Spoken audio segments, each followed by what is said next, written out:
Hi, I'm Tom Laux, City of Marshfield's Communications Director, and today it's our council preview. And thank you for joining us. And my guest is Steve Barg, City Administrator. And we've got a council meeting coming up, but it is on Monday, the 21st, not a Tuesday, because of a few meetings that are going to take place in the state that others may go to. So that's why we move it to a Monday. Well, Steve, let's get right into it. Let's talk about the special meeting because there's going to be quite a few of them coming up. There is. You know, we're into the baseball season where people are watching the playoffs leading to the World Series. And, you know, baseball has doubleheaders, right? Well, we have a doubleheader here at the council on Monday night. It'll be 5:30 for the special meeting on the budget, and then 7 o'clock, or after the budget meeting ends, we'll dive right into the regular meeting. So you're right, it does begin with a budget meeting at 5:30. This is the first of 3 budget meetings, Tom. And it'll be starting out with me making a presentation, probably take about 10 minutes, really hitting the highlights of the proposed 2020 budget, which includes a tax rate increase, a small one of roughly 2%, and you know, some other changes. We're facing a lot of challenges, and this made a difficult budget year with some of the stuff we went through with the TID transfers and the fact that state revenues are generally not increasing a whole lot. But I'll walk through that, and then we'll go through the different categories, whether it be general government, public works, public safety, and we'll ask the council if they have questions or concerns that they'd like to discuss with the department heads who will be there to address them. All right, so the council has their chance more than Monday night, correct? Correct, yeah. The second one will be on Tuesday, October 29th, Okay. and then the third one will be on Monday, November 4th. So over a period of, you know, 3 straight weeks, we'll have one meeting a week, and we'll come up with a budget that will ultimately go to the council later in November for public hearing. All right, so we'll look forward to your presentation, and then the council will get a chance to ask questions to department heads as well as yourself. Yeah, and see what's on. and there are a couple new twists this year, and one of them, as you see midway down your agenda on the second page, the requests from agencies from outside government. And you have the rest of those in your packet. You have them all laid out. You know, there were 9 of them, and they're all listed there. And they, you know, so we have people who've been looking for money, and they say, look, can the city help us? We do a good project. It's good for the community. In the past, Tom, several of these have gotten money in the budget as kind of a routine order of business. But now we're saying, look, you need to compete with our department heads. Department heads have needs in streets and parks and other areas. So on the third page there it's got a list of all the different people who came to us on August 29th and said, could we get money because we do this activity that is good for the community and we think it'd be something the city could support. And they total over $100,000, in fact, well over $100,000. And the council will have to decide if they want to include those. Now, I've made room for a certain amount of additions in the budget if they wish to. But if they want everything, you know, we might have to talk about what that means to the final product ultimately. But they'll consider this, and this is a new thing for 2020. All right, $178,457 is what's requested. Yep. And you'll present that to the council, and we'll see where it all falls in place. Yep. Starting on Monday. It'll be interesting. All right, it will be. I'm looking forward to it and finding out how the process goes myself, because I haven't been here in the fall yet. So. Yeah, it's be a new thing for you. It is. All right, let's get right into the Common Council because that's going to take place at 7 o'clock. Little break maybe in between. Yeah, 5, in 10 fact, minutes, the final agenda will probably say 7 o'clock or at the conclusion of the budget meeting. But they usually take 5 minutes or so, you know, get a chance to get a drink, go to the bathroom, and then they'll reconvene. All right, but that meeting before is considered a Common Council. It should be 7, yes, and that is considered a regular Common Council meeting. Okay, all right, led by our Mayor, Bob McManus. Correct. All right, let's get right into then that meeting that's going to take place on Monday sometime around 7 o'clock. You know, District 7 has been vacant for about a month now? Yeah. A little more over a month from Jason Zaleski. And it looks like you have 2 people that have applied, I'll say. Yeah, you know, we put it, if you remember about a month ago when this came up, Tom, we put it to the council and said, look, this person's resigned. You have 2 choices. You can fill it through appointment under section 2.06 of the council. It tells you how to do that, of the code. Or you could say, you know what, the election's coming up in early 2020, let's just leave it vacant. Well, we might have talked about this at our last council preview. The council said, you know what, the people in District 7 won't be represented if we don't replace Jason. So we did go through the process. It was posted for 2 weeks. We got 1 candidate right away who submitted their letter. We got a second one who submitted it right after the deadline. And talking with the city attorney, that can be considered because it's not statutory. This is really council discretion. So a deadline isn't as hard a deadline as it would be if it were under Wisconsin statutes. So I think it's very likely that the council will be considering 2 candidates that night for the position. That appointment then will be effective with the next meeting, so they'll be coming on board. Now, it's up to the council whether they want to appoint somebody that night. If you see on the agenda, it says D1, it says comments or questions. So the council could say to each nominee, hey, could you come up to the podium? I got a question for you. Have you ever been involved in a city committee before? What's your background in government? And they could do that if they want to. And then I think I've noted that they won't be making an appointment that night. They'll likely make it on, it says November 12th, but I think they're going to make it on October 29th at the second budget meeting because they have a special meeting. So theoretically, Tom, by the start of November, we should have a new council representative from District 7. And we really want to get that person in before budget is finalized. We do. It'll be challenging for that person to come on board in the middle of it, but the main thing is all the things we talk about, the things you're going to discuss with me now, if we don't have somebody there in that chair, District 7 really is not being represented, and we want to get that filled by the start of November. Right.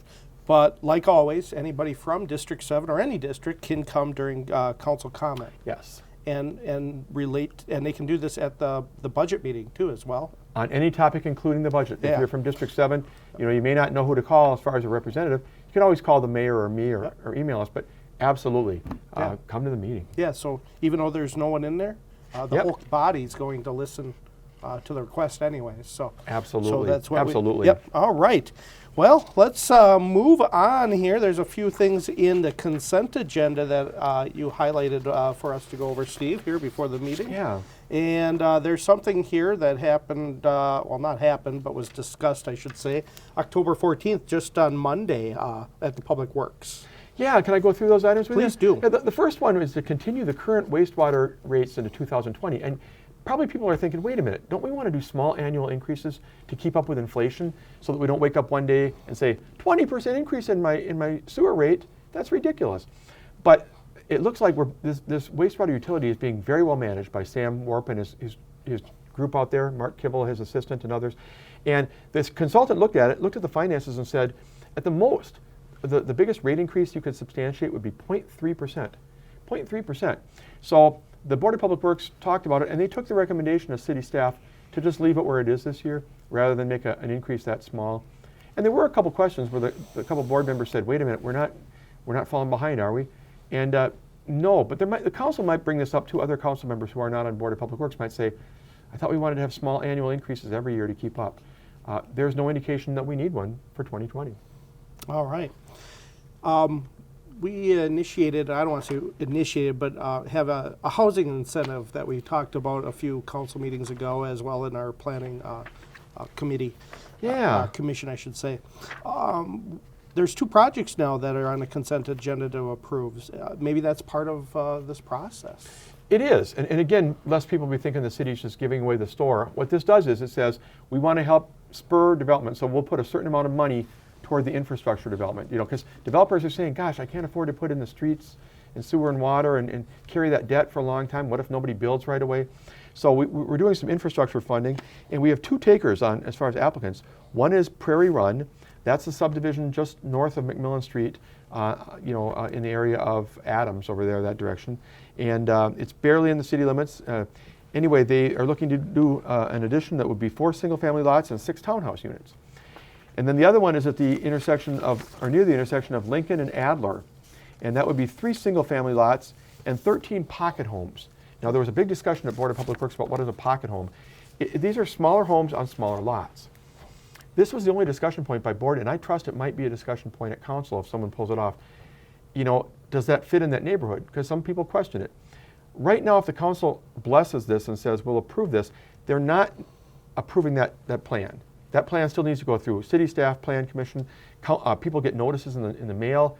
Come if you don't like this plan. Right now, we would just be saying, look, you're supportive in concept of the plan. We'd like to see development in these 2 locations, and if it all comes together, we would help with the street cost. So there may be some discussion about that location and that one plan, but ultimately, I think they're going to be voting to go ahead with the idea of providing the infrastructure funding for those 2 projects.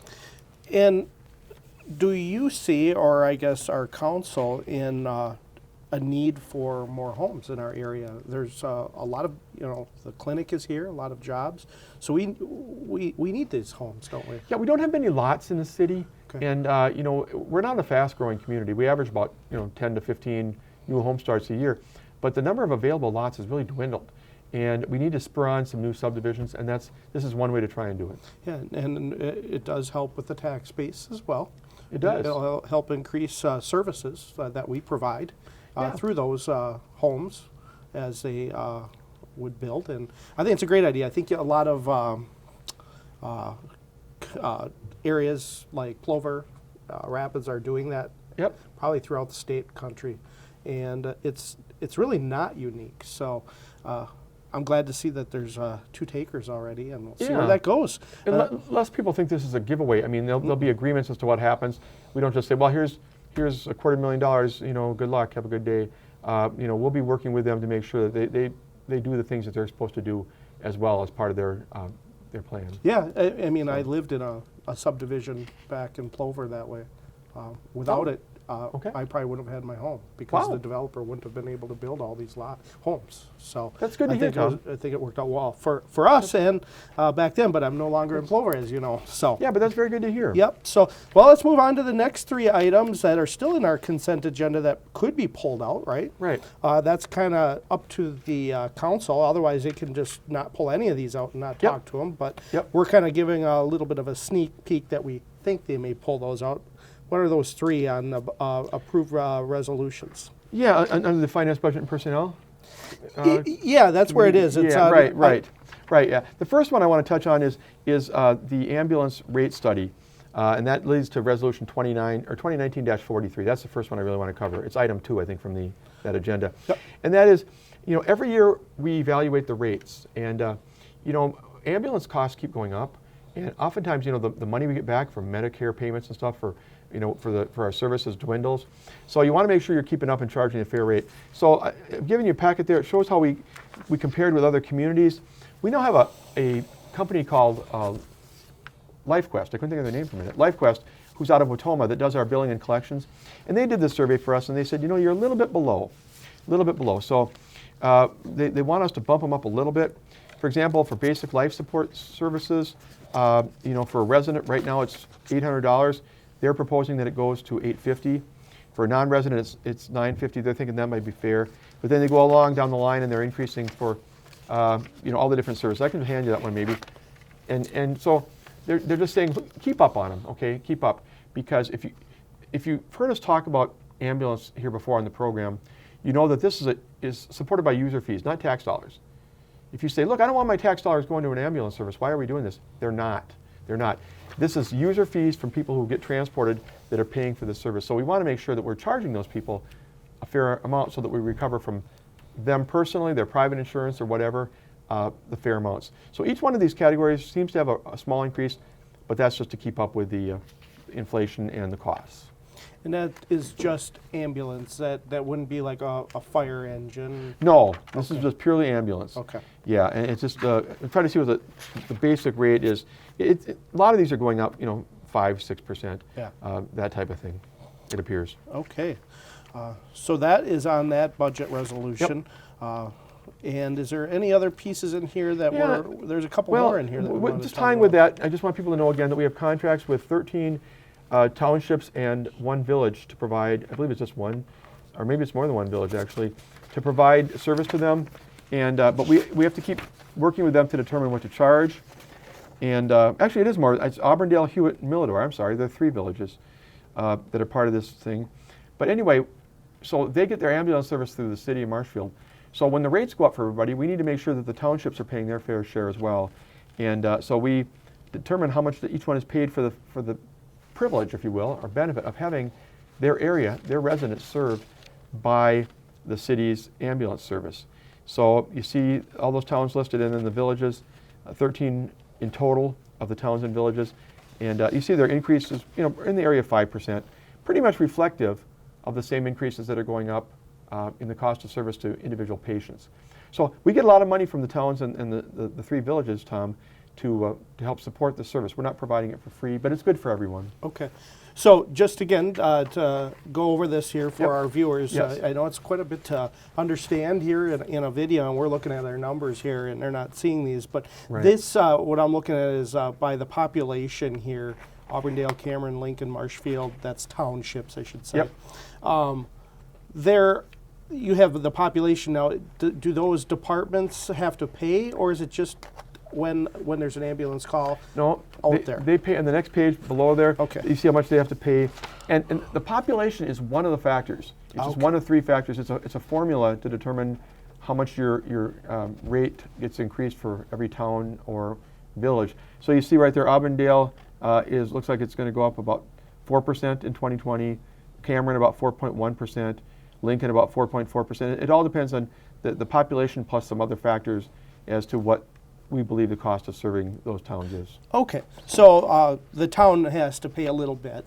They do. They regardless if there was an ambulance that came there. Could or be not. no calls. Right. It's just for the fact that they can know that if their residents call, we will respond from the city of Marshfield. They know that. Okay, but again, this is not fire. A lot of No, those have their no. own fire department. This is ambulance service. too. Correct. That's Okay. correct. All right, well, that helps me understand, and I hope it helps our viewers as Yeah. well. Yeah. There's some more here that you have on this, I believe. I don't want to miss them. Yeah. What else we got? Ambulance. We talked about the ambulance contract. Another piece on here, number 5, approve a lease. Yeah, I think we might have touched on this a couple I think we did, months but- ago, but the details weren't all nailed down. Now you have the details in front of you. It's going to be the ADRC, Aging and Disability Resource Center, is going to provide meals at the community center in that large room called the Drendel Room. And they'll be doing it Monday through Friday from 9:30 to 1 o'clock. That's when the facility will be used. And they want to start serving meals in December already. But they've got to do some things. They're going to spend $25,000, Tom, to do some improvements in the building to make it possible for them to do their kitchen work and whatever. But that'll be a great place for people who are 60 and over to come and get a meal and visit. There'll be a suggested contribution of $3.75 per meal. Hey, where can you get a meal for $3.75? And this will be a good thing. There's already so much senior use of that building. This ought to be a really good synergy. Most definitely. Was there a meal site here in town at all, or is this the first one? You know, I don't know. This is the first one I'm aware of. But there may be others or have been others. But in the community center where the seniors are already having activities, you know, they have games and they have crafts and they have other meetings, it's a good place for it. It's a great place. As you know, I came right from that area. Yeah. Worked with those people a lot. And that was full. 100, 200 people would come to that. Wow. Every day. So, and it helped bring in it also then they took place in the activities that were held by that department. So, if I was on the council, I'd say everybody yes. wins, right? Everybody I wins. would. I know it's $25,000, but we have an awesome facility over there. Why not use it? Somebody brought up at the Board of Public Works, you know, how long is the lease? And it was 5 years. Well, some people might think, well, 5 years, that's a long time. What if this doesn't work out? 2 things. First of all, there's a clause that either side can get out, I think with 90-day notice. But secondly, if you're ADRC, you want a longer lease because you're investing. You're spending money to make this what you need. If we came out, 3 months later and said, you know what, we're pulling out, that would be really a disservice to the money that they spent on the upgrades. Right. So you're saying they have to come up with that money, not us. That's their work. They're doing the building modifications or whatever they need, not us, to make it work for them. Okay. Well, that's good to know. Then it's no taxpayer money on us. And it's a win for the building and really the for us down the road in 30 years if for some reason it changed. So, okay, we're done with the consent agenda. Well, we're not because I missed a piece on there, and I want to go back. And why not? We have an Omaha parking lot that was supposed to be, and I missed it. That is that downtown? Am I? It is. It's on the west side of Maple Avenue between 3rd and 4th, and a couple years ago, we got this downtown parking team together, and they made recommendations how to make the downtown more parking friendly. And one of them was that, people are always intimidated by all the permit parking. Oh, I can't park there without a permit. I can't park here without a permit. So we made 2 lots, the Omaha parking lot and the Milwaukee parking lot, which is to the southwest side over around 6th over west of Chestnut. Free. You can park there all day. You don't need a permit. Well, what's happened is the Omaha parking lot has gotten a lot of day parkers who work there. And they park there all day, and that's fine. They're allowed to. But that wasn't the intent of that parking lot. The intent was to have it free for customers, shoppers who want to go eat and then go walking around to the stores. So we've decided to recommend, the Board of Public Works agreed, we'll see if council agrees or not, to make that permit parking again, to try and get back to making it not just people park there all day long and tie up those spaces. And we'll leave Milwaukee. Milwaukee will still be a free lot, Okay. No parking restrictions. And just to ask the question, are there permit parking in other areas? There are. In other portions of parking lots, there's permit parking. Other areas, there's 3-hour parking. Okay. Now, the thought is 3 hours should be enough time to go grab a bite to eat, go shopping. And the bigger problem is when people park on the street, on Central. That's 90-minute parking. Okay. So we want to keep those stalls, coming and going and open to people. So if you really want to park, if you want to shop a lot, you probably don't want to park on Central, because 90 minutes, you go eat lunch and then you start walking around and you come back and there's a ticket on your car. Right. You want to park in a 3-hour area or a lot that doesn't have restrictions. Okay, so you don't need a permit for that, but if you want a permit, where do you go? Yeah, there's permit parking in some of those lots, which means if you park in certain portions of the lot, there are permits because of people who work there, Okay. people who live in those upstairs apartments. Yep. They need a place when they come home from work. So some of it's permit, some of it's not, but a couple of those lots we'd made fully non-permit. Mm-hmm. We're going to kind of move back a little bit on the Omaha lot. All right, well, we'll find out what our council says. Yep. We got a big presentation, I'll say big, because there's a lot of concern in worldwide of e-cigarettes and vaping. You hear it in the news, and Yeah. recently we really heard of some deaths because of it. So there's going to be a presentation that night. Yeah, Jenna Flynn is going to be here to make a presentation to the council, probably about 15 minutes, and then take some questions. A lot of times, a lot of our ordinances and policies only talk about smoking in general. They don't talk about e-cigarettes and vaping. We did adopt something a couple of years ago that addressed it to some degree, but I think that the idea that some of our council has is, let's see what the current is. Maybe we need to make our ordinances tougher and make them more applicable to e-cigarettes and vaping. Now, part of what you're hearing nationally is people who are mixing those vaping materials with other substances, but still, you're hearing concerns about the health. It may not be such a safe alternative, perhaps, to regular cigarettes. So this ought to be helpful to the council. Yeah, and I think as the public, you guys are watching, I'm sure there's going to be some good information for all of us to hear about. So Yeah. Another presentation, this has to do with our HR Director, Jen Rayque, but she won't be doing the presentation, M3 will be, and this is about our health insurance. Yeah, John Price from M3 will be here, and he'll be going through the whole health insurance renewal. There'll be no action that night. It's a lot for the council to absorb. We'll be looking for the direction the next week at the special budget meeting. But, for a long time, we just had one health plan. And then we came along and said, we could save money if we had an HSA, health savings account option. So for several years, we've had both a traditional plan and we've had a health savings account plan. Now we've gotten to the point where 82% of our employees are on the health and the high deductible plan with an HSA. So what John's going to do is present what happened. First of all, we went out for bids this year. We were hoping to get maybe 4 or 5 bids. We only got 2. Security Health, who's in town here, and WA Trust. And he's going to compare and contrast those proposals. He's going to say, look, this one looks better. And then he's going to talk a little bit about the HSA versus a traditional. Do we stay with having 2 plans? Do we try to go down to 1 plan and I'll go on the HSA? Are there any other issues we need to know? He's going to present the whole picture and answer questions. And then a week later, Jen and I are going to come back and we're going to look for direction from the council. All right. I haven't seen the 5-minute warning yet, so we'll just keep going through. Yeah, we've got a couple good items left. We've got some good items here, definitely. Key card access. I was listening to that last night. Yeah. On the meeting with our chief of police. I didn't know that they didn't have the same style of access. They have an access, but it's a bit different. Yeah, when we went to the new city hall, we went to a certain system that others have too. It's a key card access, very good for security, Tom. And you'd think, who's more secure than the police department?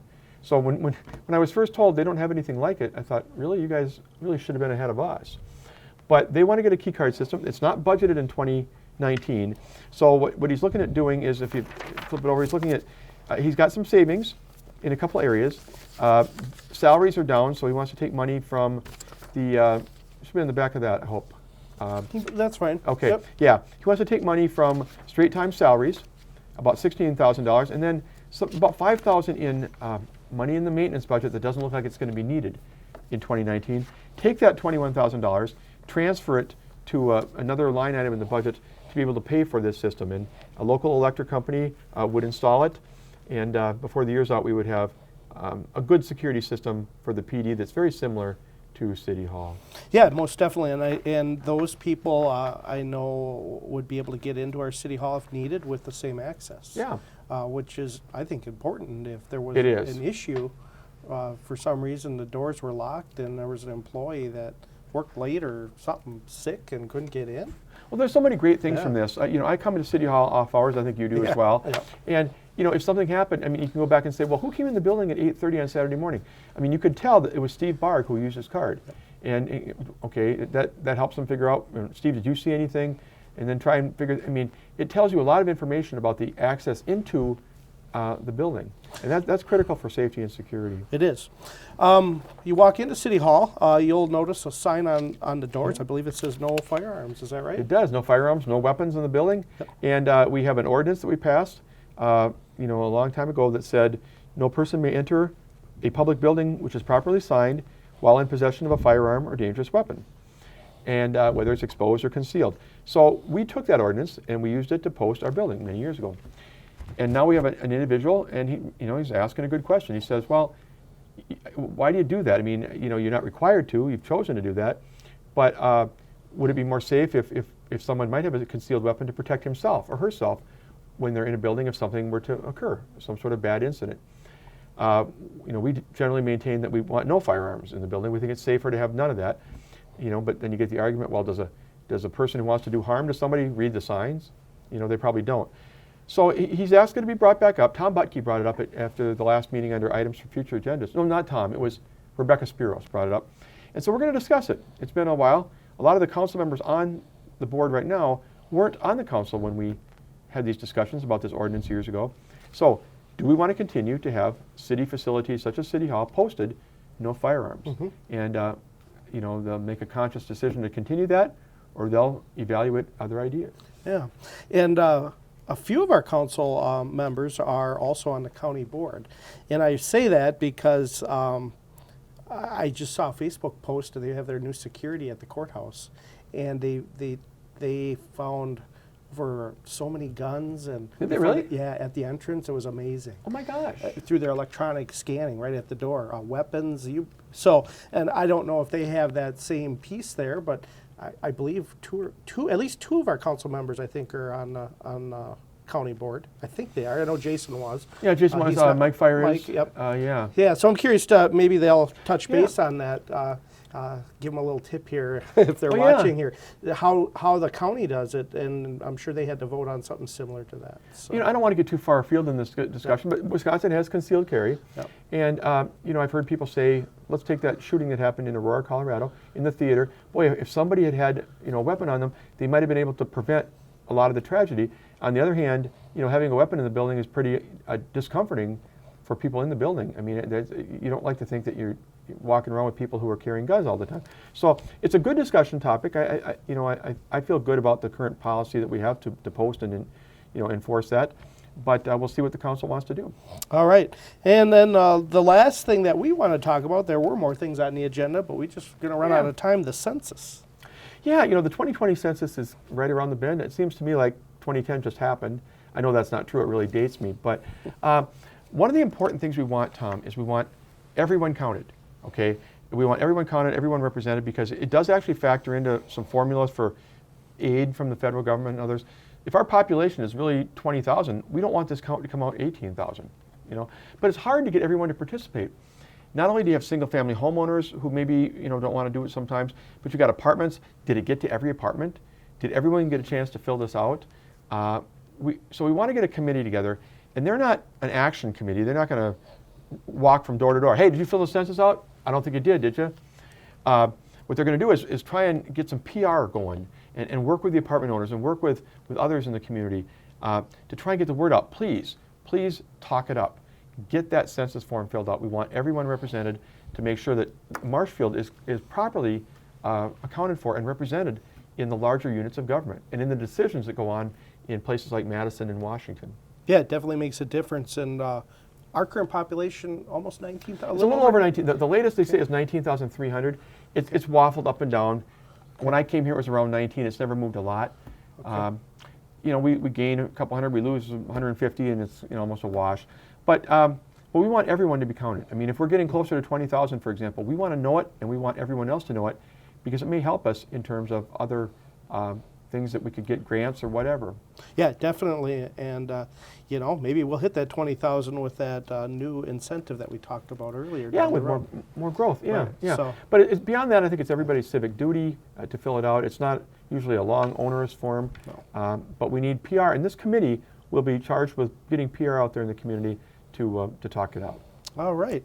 Well, thanks, Steve, so much for all this information. It looks like we're going to have a long night on Monday night. A lot of stuff on the agendas. A long one, but I think that the budget meeting is going to be really interesting because I think anytime you talk about how we tax and spend, it's pretty important. Yeah, definitely. Well, if you guys are watching, we'll have both of those meetings live on all our platforms. So if you want to know how to reach that before, feel free to give us a call or give me a call. 715-486-2070 or 2071, our communication specialist telephone.